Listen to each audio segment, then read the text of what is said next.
सर्वप्रथम सर्वांना श्री स्वामी समर्थ. स्वामी महाराजांच्या कृपेने तुमच्या सर्व चांगल्या इच्छा पूर्ण होत ही स्वामींचरणी प्रार्थना करते आणि आजच्या व्हिडिओला सुरुवात करते. तर मकर संक्रांती 2025 तिळगुळ घ्या, गोड गोड बोला. माझ्याकडून माझ्या सर्व यूट्यूब परिवाराला मकर संक्रांतीच्या खूप खूप गोड गोड शुभेच्छा. तर संक्रांतीचा उत्सव हा निसर्गाचा उत्सव आहे. पौष महिन्यात सूर्य मकर राशीत प्रवेश करतो, म्हणून या उत्सवाला मकर संक्रांत असे म्हणण्यात येते. सूर्य आपली पृथ्वीकडील परिभ्रमणाची दिशा बदलतो, तो उत्तरेकडे सरकत जातो, म्हणून त्या काळाला उत्तरायण असे म्हणतात. सूर्याच्या संक्रमणाशी जीवनाचे संक्रमणही जोडलेले आहे. या दृष्टीने या उत्सवाचे सांस्कृतिक दृष्ट्या देखील खूप महत्त्व आहे. संक्रांती म्हणजे सूर्याचे एका राशीतून दुसऱ्या राशीत गमन. अशा 12 संक्रांत असतात, परंतु आपण एकच संक्रांत मानतो.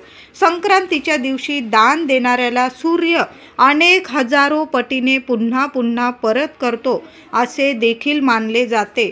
म्हणून या दिवशी जेवढं जमेल ना तेवढं दान धर्म अवश्य करायचं आहे.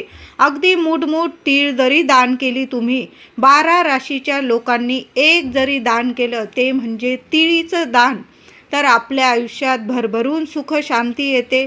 जी काही नकारात्मकता असते, जी काही इडापिडा असते, जो काही दोष असतो, पितृदोष असू दे, ग्रहदोष असू दे, या दोषांमुळे ज्या काही अडचणी आपल्या आयुष्यात उद्भवतात त्या संपूर्ण नष्ट होतात.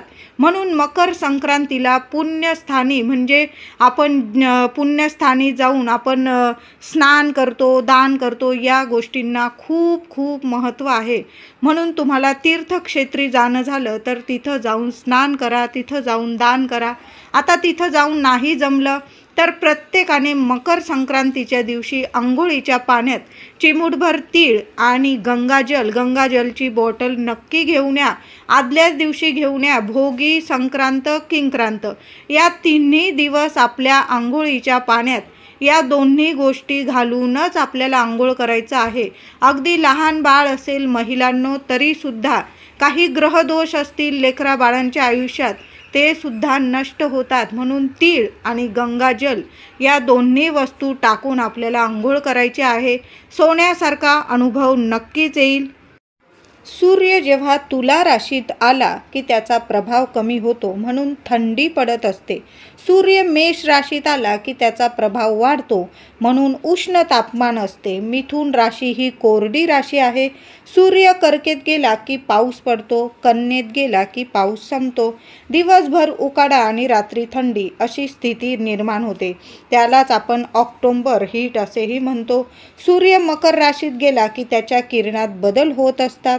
मकर संक्रांतीच्या वेळेस किरणे लंब रूपाने पडायला लागतात, म्हणून यालाच मकर संक्रांती असे सुद्धा आपण म्हणत असतो. तर आता या सणाविषयी अगदी लहानशी कथा सांगते. पूर्वी शंकासूर या नावाचा एक दैत्य होता. तो खूप उन्मत्त झाला होता. त्याचा नाश करण्यासाठी देवी आईने म्हणजेच पार्वती मातेने, आपल्या अंबाबाईने, देवीने संक्रांतीचे रूप धारण केले.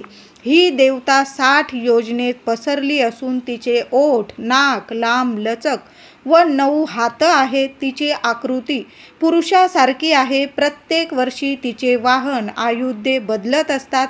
अशी कल्पना संक्रासूर आणि निसासूर अशा 2 राक्षसांचा वध केला, म्हणून या दिवसाला त्याच देवीच्या नावाने ओळखलं जाते. म्हणून मकर संक्रांती हा सण साजरा केला जातो. या दिवशी सुवासिनी स्त्रिया वाण देतात आणि लुटतात सुद्धा. म्हणून मकर संक्रांती हा सण रथसप्तमीपर्यंत हळदी कुंकवाचा सण देखील आपण म्हणजे साजरा करत असतो. अगदी स्त्रियांचा लाडका सण म्हटला जातो हा. आपण हळदी कुंकवाचे दिवस याच दिवसात साजरे करत असतो. अगदी प्रत्येक महिला आपल्या घरात वाण लुटत असते. आपल्याला जेवढं जमेल ना, तिला जेवढं परवडेल त्या पद्धतीने ती आपल्या घरात हळदी कुंकवाचा कार्यक्रम ठेवते, वाण लुटते. अगदी आनंदाने स्त्रिया त्या घरी जातात आणि हळदी कुंकवाचा आनंद अगदी लुटत असतात. म्हणून याला मकर संक्रांती हा सण असं म्हटलं जातं. तर यावर्षी मकर संक्रांत 14 जानेवारी 2025 मंगळवार रोजी आलेली आहे. मकर संक्रांतीचा सण हा 14 जानेवारी मंगळवार रोजी साजरा केला जाणार आहे. संक्रांतीचे फळ मंगळवार दिनांक 14 जानेवारी 2025 शके 1946 पौष कृष्ण 1 रोजी सकाळी 8:54 सूर्य मकर राशीत प्रवेश करीत आहे. संक्रांतीचा पुण्यकाळ मंगळवारी दिनांक 14 जानेवारी 2025 रोजी सकाळी 8:54 पासून संध्याकाळी 4:54 राहणार आहे. बऱ्याच लोकांना प्रश्न पडत असतो, मकर संक्रांतीचा पुण्यकाळ म्हणजे काय असतो? तर या काळात जर आपण दान केलं, पुण्य काम केलं, सेवा केली, कुठलीही सेवा, आपल्या देवी देवतांची जी सेवा करतो ना, नुसती आपण आपल्या स्वामींची एक माळ जरी जपली, मंत्र जपला, मनापासून सेवा केली, तुम्ही एखादं पारायण केलं तर खूप खूप हजारो पटीने आपल्याला सूर्य देवता भरभरून देतात. हजारो पटीने आपल्याला पुण्यफळ प्राप्त होतं. म्हणून या पुण्य काळात जर मकर संक्रांतीच्या पुण्य काळात आपण सेवा केली, पुण्य काम केलं, दान केलं, दीपदान केलं तर या गोष्टींचं भरभरून पुण्यफळ आपल्या पदरात सूर्य देवता नक्कीच टाकतात.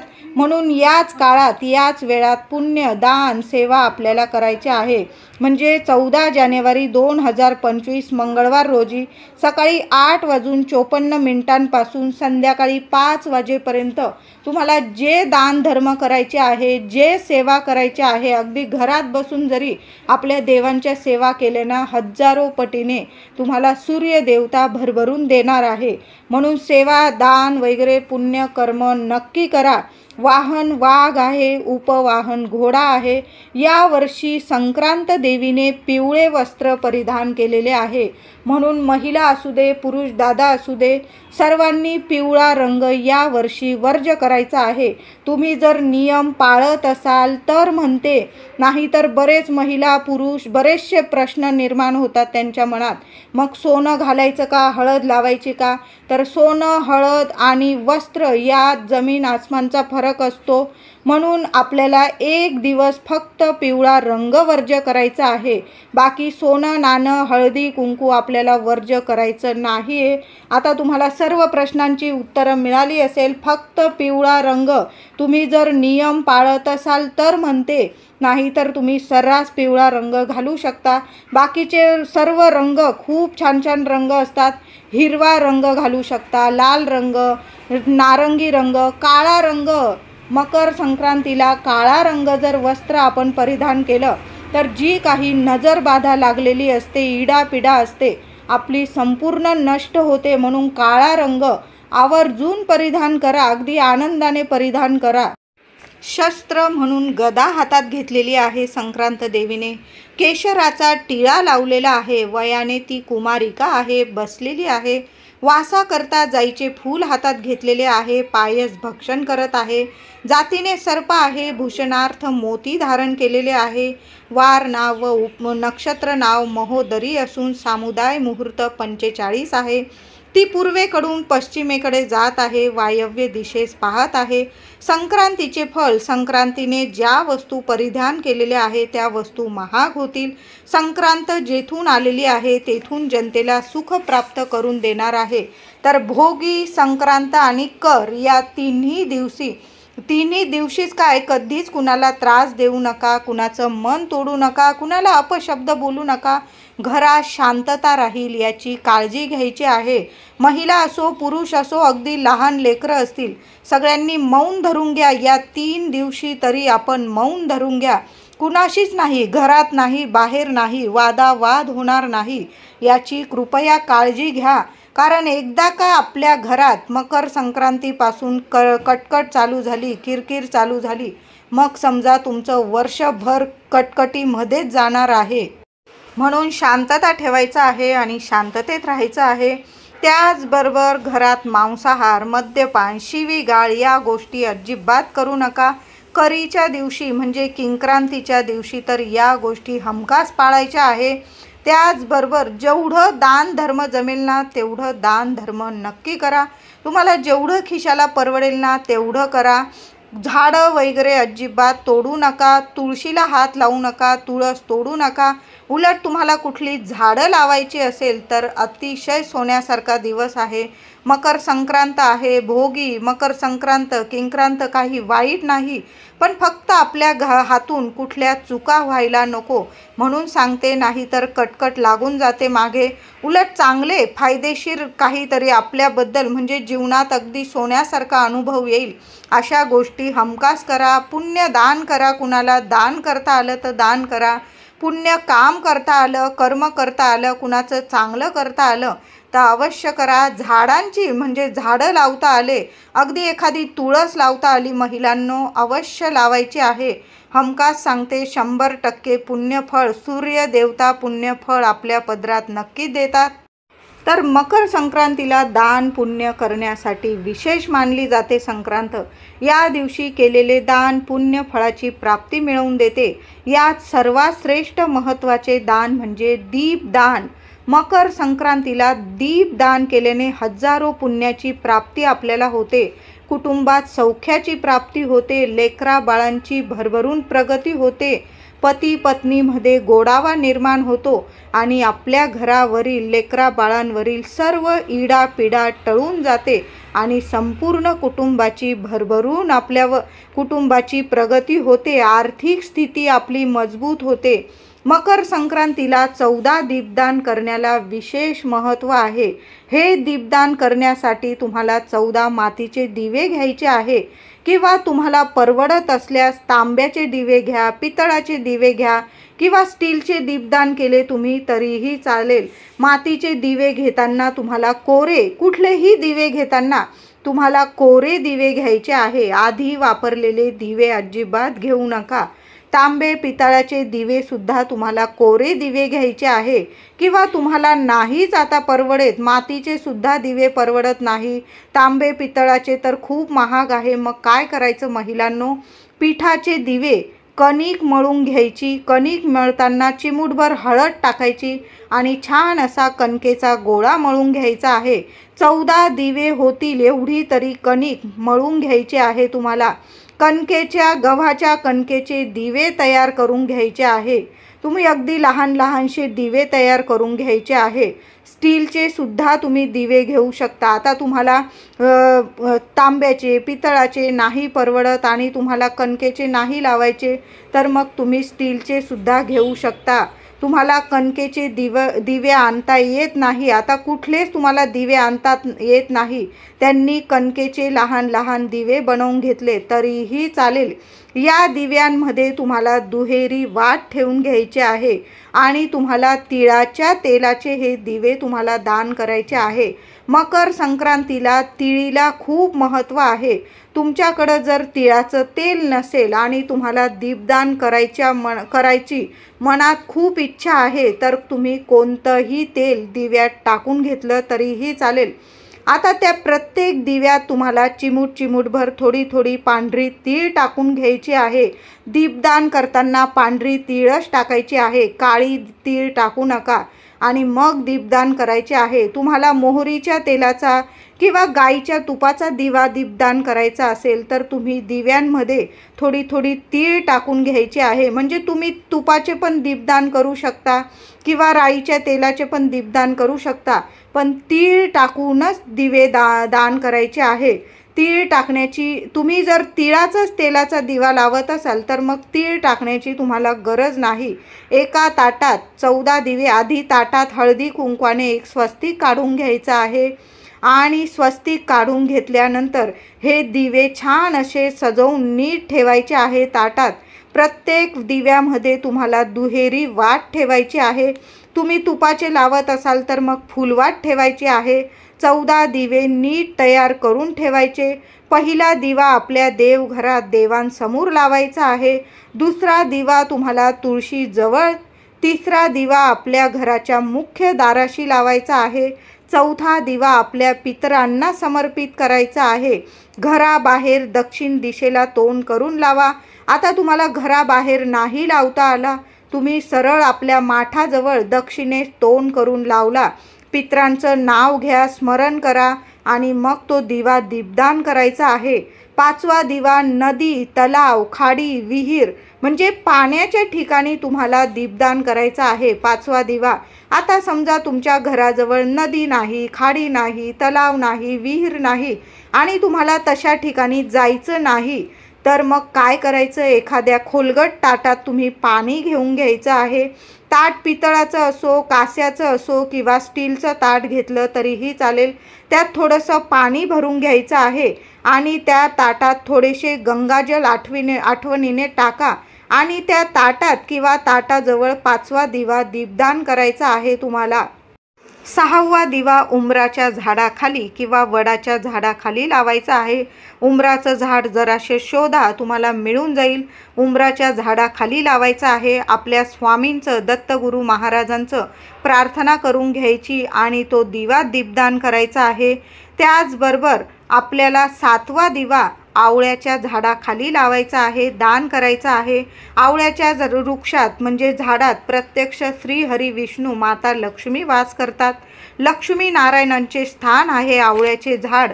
धनाची सर्व समस्या, ज्यांना आर्थिक स्थिती मजबूत करायची आहे, पैसाच पैसा यावा आपल्याकडं आणि टिकून राहावा अशी जर तुमची अपेक्षा असेल तर मकर संक्रांतीच्या दिवशी आवळ्याच्या झाडाखाली नक्की दीपदान करा. तुमच्याकडं भरभरून पैसा येऊ लागेल आणि टिकून सुद्धा राहील. अखंड लक्ष्मी नारायण तुमच्या घरात वास करेल. म्हणून तुम्हाला आवळ्याच्या झाडाखाली सुद्धा दान करायचं आहे. जर मकर संक्रांतीला आवळ्याच्या झाडाखाली दीपदान केले तर आपल्याला पैशांविषयी सर्व समस्या दूर होतात. आठवा दिवा बेलाच्या झाडाखाली दान करायचा आहे. महादेवांची, संपूर्ण शिव कुटुंबाची भरभरून कृपा आपल्याला प्राप्त होईल. जीवनातील सर्व समस्या नष्ट होतील, मनातील सर्व इच्छा पूर्ण होतील. म्हणून तुम्हाला दीपदान नक्की करायचं आहे. नववे दीपदान तुम्हाला अशोकाच्या झाडाखाली करायचं आहे. यामुळे सर्व दोष निवारण होतात. अशोकाचे झाड पुण्य प्राप्ती करून देते आपल्याला. आपल्या दाराला आंब्याच्या पानांबरोबर अशोकाच्या पानांचे तोरण लावल्यास घरातील भयंकर वास्तुदोष, पितृदोष देखील दूर होतात. म्हणून मकर संक्रांतीला नववे दीपदान अशोकाच्या झाडाखाली नक्की करा. दहावे दीपदान तुम्हाला महादेवांच्या मंदिरात शिवशंकरांसमोर करायचे आहे आणि शिवशंकरजी, माता पार्वती, संपूर्ण शिव कुटुंबाचा तुम्हाला आशीर्वाद घ्यायचा आहे. मकर संक्रांतीला 11वे दीपदान पिंपळाच्या झाडाखाली नक्की करायचे आहे. तुम्ही या दिवशी मंगळवार आलेला आहे, फक्त दीपदान करा, लांबून नमस्कार करा. 21 वेळा ओम नमो भगवते वासुदेवाय नमः, ओम श्रीम नमः लक्ष्मी नारायणाचा मंत्र जपायचा आहे. तुम्हाला प्रदक्षिणा मारायच्या असतील 11-21 तुम्ही मारू शकता.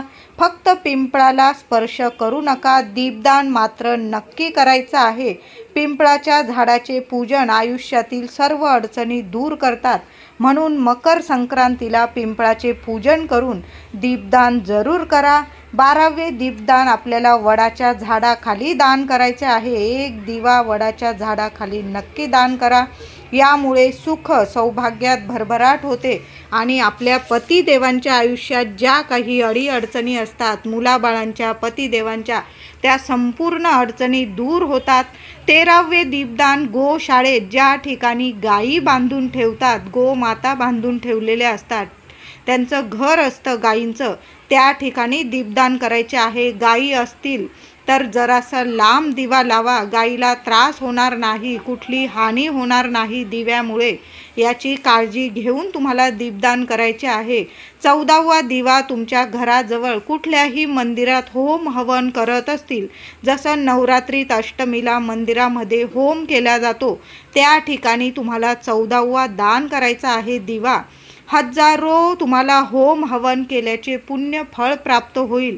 म्हणून मकर संक्रांतीला हे दीपदान करणं म्हणजे महान दान मानले गेलेले आहे. म्हणून प्रत्येकाने मकर संक्रांतीला 14 दीपदान जरूर करायचे आहे. म्हणून मकर संक्रांतीला 14 दीपदान प्रत्येकाने करा. आता समजा तुम्हाला बाहेर जाऊन दीपदान वेगवेगळ्या मंदिरात झाडांजवळ नाही करता आले तर घरातच एका ताटात 14 दिवे छान बनवून घ्या, प्रज्वलित करून घ्या, मनातील इच्छा बोलून घ्या आणि देवघरात, तुळशी मातेजवळ, मुख्य दाराशी, माठाजवळ, दक्षिण दिशेकडं अशा पद्धतीने तुम्ही 2-2 दिवे दान करून दिले तरीही चालेल. बाकी उरलेले दिवे देवांसमोर ताटात जळू द्या, तरी देखील तुम्हाला दीपदानाचे पुण्य फळ नक्कीच मिळणार आहे. आवळ्याचे, वडाचे, उंबराचे, पिंपळाचे, बेलाचे, अशोकाचे झाड असेल तर तिथे 2-2 दिवे तुम्ही दान केले, लावले तरी देखील चालेल. गोशाळा नसेल तो दिवा देवघरात आपल्या बाळकृष्णासमोर लावला तरी चालेल. दिवे भिजल्यानंतर मातीचे, कणकेचे दिवे असतील ते वाहत्या पाण्यात तुम्हाला विसर्जित करायचे आहे.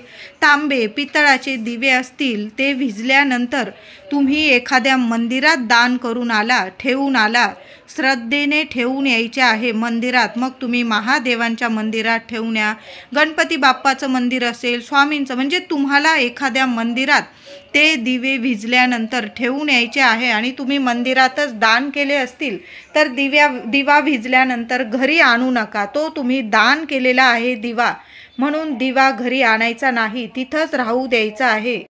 मकर संक्रांतीच्या दिवशी महिलांनो चुकून सुद्धा आपल्या घरातून काही वस्तू अजिबात कुणाला देऊ नका.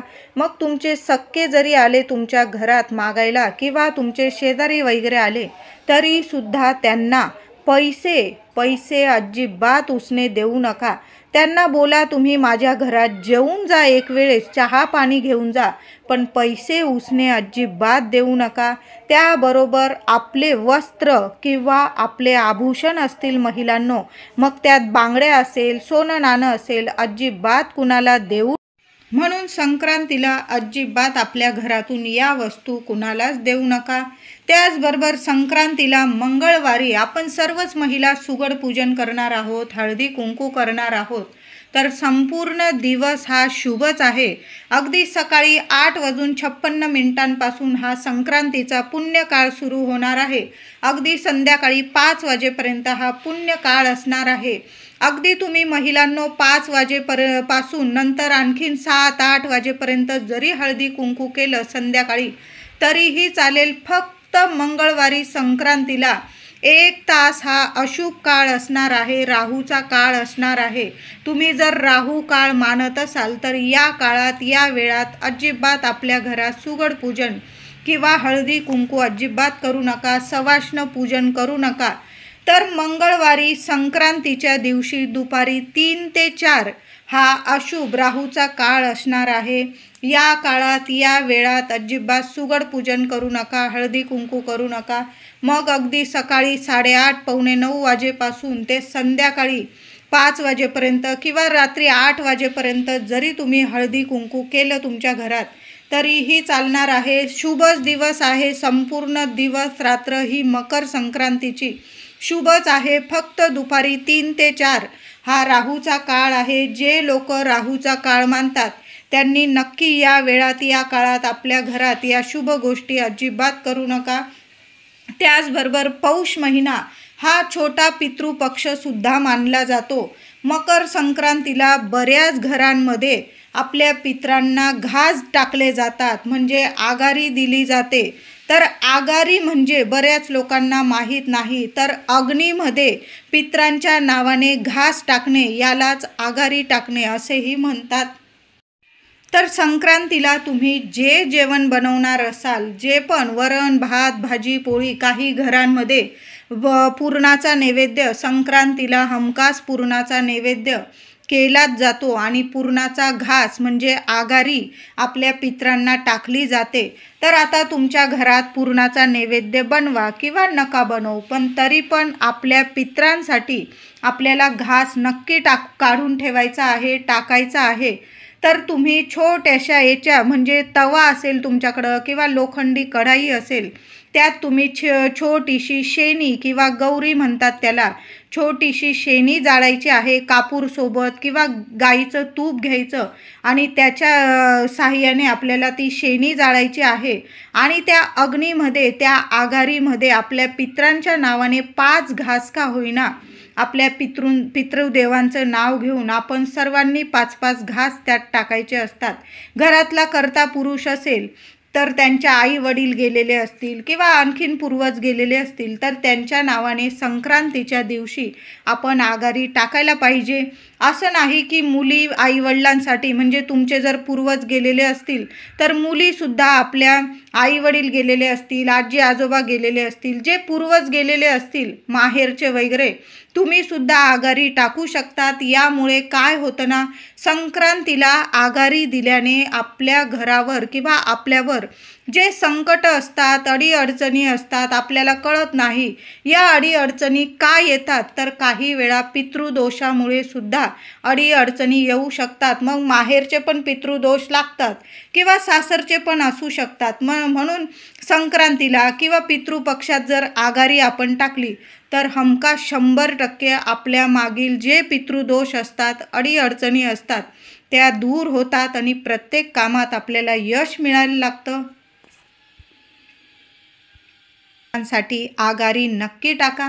आता काही घरांमध्ये आघारीच टाकता येत नसेल तर काय करायचं आहे, मकर संक्रांतीच्या दिवशी तुम्ही काहीही नैवेद्य बनवा. वरण, भात, भाजी, पोळी एखाद्या छोट्याशा कागदावर किंवा ताटलीमध्ये, एखाद्या चपातीवर किंवा एखाद्या कागदात किंवा एखाद्या बाऊलमध्ये तुम्हाला थोडासा भात, त्यावर ताजं दही टाका, थोडीशी साखर टाका आणि दाराबाहेर कावळ्यांना, आपल्या पितरांच्या नावाने कावळ्याला दाराबाहेर 1 घास का होईना नक्की ठेवायचा आहे.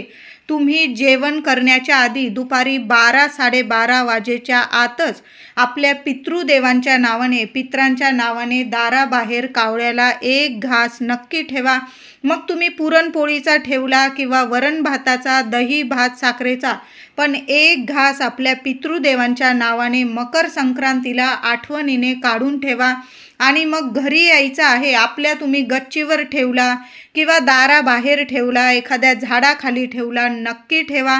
नमस्कार करा. काही तुम्हाला बोलायचं असेल, प्रार्थना करायची असेल पितृदेवांना, तर ती प्रार्थना करून घरी यायचं आहे. मागे वळून बघू नका की कावळा खातोय, चिमणी खातोय. तुम्ही तुमचं कर्म केलेलं आहे. संक्रांतीला आठवणीने आपल्या पितरांना घास टाकणं, आघारी टाकणं, आपण हे कर्म केलेलं आहे. मग बाकी आपले स्वामी बघतच असतात. म्हणून आपल्या पितरांसाठी कावळ्याला 1 घास प्रत्येकाने, तुम्हाला पितृदोष असू दे किंवा नसू दे, पण तरी पण आपल्या पितरांच्या नावाने 1 घास दाराबाहेर कावळ्याला नक्की टाका. आघारी टाकत असाल तरीसुद्धा कावळ्याला 1 घास दाराबाहेर नक्की ठेवा. तुम्ही काही जास्त नसेल बनवलेलं, थोडासा दही भात साखर जरी ठेवला, 100% सांगते, तुमचे प्रखर पितृदोष असतील तुमच्या मागील, तुमच्या मुलाबाळांच्या मागील, नक्कीच दूर होतील आणि घरात सुख शांती नक्कीच लाभेल. पितृदेवता तुमच्यावर प्रसन्न राहतील आणि भरभरून आशीर्वाद देतील. तर उद्या मकर संक्रांतीचा दिवस आहे. महिलांनो, आपलं घरदार अगदी छान स्वच्छ ठेवा. उंबरठ्यावर हळदीचं लेपन करा. दाराशी आंब्याचं तोरण लावता आलं तर नक्की लावा किंवा 5 आंब्याच्या पानांची डाहळी तरी आपल्या दारावर नक्की लावा. शुभ स्वस्तिक मुख्य दारावर दार स्वच्छ पुसून काढता आलं, हळदी कुंकू ओलं करून, तर नक्की काढा. उद्या संक्रांतीला एखादी सवाष्ण जेवू घालता आली तुम्हाला तर नक्की घाला. मग तुमच्या शेजारी वगैरे असेल आणि त्या ताई तुमच्याकडे जेवायला येत असतील तर नक्की तुम्ही जे बनवलं असेल, वरण भात भाजी, एखादा गोडाचा नैवेद्य किंवा पुरणाचा स्वयंपाक केलेला तर असेल तर अतिशय उत्तम. एखादी सवाष्ण नक्की जेवू घाला. घरातील पितृ महिला गेलेल्या असतील, तुमच्या काही पूर्वज, तुमच्या सासरच्या असू द्या किंवा माहेरच्या, तर त्यासुद्धा खूप प्रसन्न होतील, तृप्त होतील आणि भरभरून आशीर्वाद देतील. आता समजा काही वेळा जेवायला महिला येत नाही आपल्याकडं, मग काय करायचं? जेवू घालता आली नाही एखादी सवाष्ण तर एका सवाष्णीला घरी बोलवा, सकाळी किंवा संध्याकाळी. एखादं फळ तिला द्या, एखादं फूल द्या, तिच्यासाठी एखादा गजरा, मोगऱ्याचा गजरा अगदी लहानसा फूटभर आणला तुम्ही तरीही चालेल, एखादा गजरा तिला डोक्यात माळायला द्या, तिला तिळगुळ द्या, तिला नमस्कार करा, असा तिचा साधा सोपा मानपान करून मग तिला घरी पाठवणी करा. यामुळे सुद्धा घरात सुख शांती येते आणि कुलदेवी माता लक्ष्मी प्रसन्न राहते. उद्या संक्रांतीच्या पर्व काळावर आपल्या घरादाराला लागलेली नजरबाधा असेल ती नष्ट करण्यासाठी 1-2 उपाय मी तुम्हाला सांगत आहे. तर सकाळी 9 वाजेपासून संध्याकाळी 5 वाजेच्या आत तुम्हाला हे उपाय करायचा आहे. देवघरासमोर बसायचं आहे. एक लाल कपडा घ्या, देवघरासमोर अंथरून घ्या.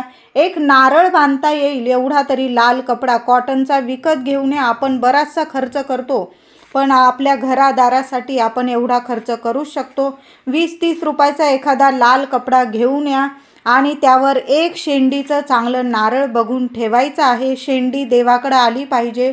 आणि त्याबरोबर नारळाजवळ 1 रुपयाचं नाणं, 1 सुपारी, मुठभर अक्षता म्हणजेच तांदूळ, अख्खे तांदूळ ठेवायचे. या सर्व वस्तूंची हळद, कुंकू, फुलं वाहून पूजा करायची. 1 माळ श्री स्वामी समर्थ, 1 माळ कुलदेवीचा मंत्र किंवा 99 मंत्राची करायची आहे. 16 वेळा महालक्ष्मी अष्टकाचं करायचं आहे. त्याबरोबर 1 वेळा राम रक्षा पठण करायचं आहे. आणि तो नारळ त्या लाल कपड्यात नीट बांधून घ्यायचा आणि तुम्हाला जी प्रार्थना करायची आहे हातात नारळ घेऊन घ्या. देवांसमोर प्रार्थना करा की माझ्या घरादाराला कशाची कधी नजरबाधा होऊ देऊ नको. माझ्या घरादारात अखंड लक्ष्मी नांदू दे, मुलाबाळांची प्रगती होऊ दे, असं बोलून आपल्या मुख्य दारात आतून आपल्या डाव्या हाताला तो नारळ एखाद्या खिळ्याला तुम्हाला बांधून द्यायचा आहे. वर्षभर तुम्ही बघू नका, कधीच तुमच्या घरादाराला नजर लागणार नाही. भरभरून प्रगती होणार आहे. रक्षा कवच आहे हे. त्याचबरोबर तुम्हाला वाटत असेल तुमच्या घराला, दुकानाला, व्यवसायाला खूप नजरबाधा होते, मुलांची प्रगती थांबते, तुमची प्रगती थांबते, तर काय करायचं? 1 तुरटीचा खडा. उद्या संक्रांतीचा दिवस आहे. घरातली इडापिडा दूर करायची आहे आणि आपल्या घरात अखंड लक्ष्मी आपल्याला नांदवायची आहे. आपल्या घरात असा छान गोडाधोडाचा दिवस आहे. 1 तुरटीचा खडा घ्या, एका काळ्या कपड्यात नीट बांधून घ्या. मुख्य दारात आतून किंवा दुकान असेल तुमचं आतून बांधून द्यायचं आहे. दिशा वगैरे बघू नका. आपण नारळ डाव्या हाताला बांधला तर तुरटी तुम्ही उजव्या हाताला पण बांधू शकता. कधीच तुमच्या घरादाराला किंवा व्यवसाय, दुकान असेल कशाला नजर लागणार नाही. मुलाबाळांची भरभरून प्रगती होईल. म्हणून 1 तुरटीचा खडा सुद्धा उद्या काळ्या कपड्यात बांधून आपल्या घरात आतून कुठल्याही दिशेला बांधून द्या. बघा, कुठलीही व्यक्ती तुमच्या घरात येऊ द्या, कधीच नजर बाधा लावू शकणार नाही. व्हिडिओ आवडला असेल लाईक करा, शेअर करा, चॅनलला कृपया सबस्क्राईब करा.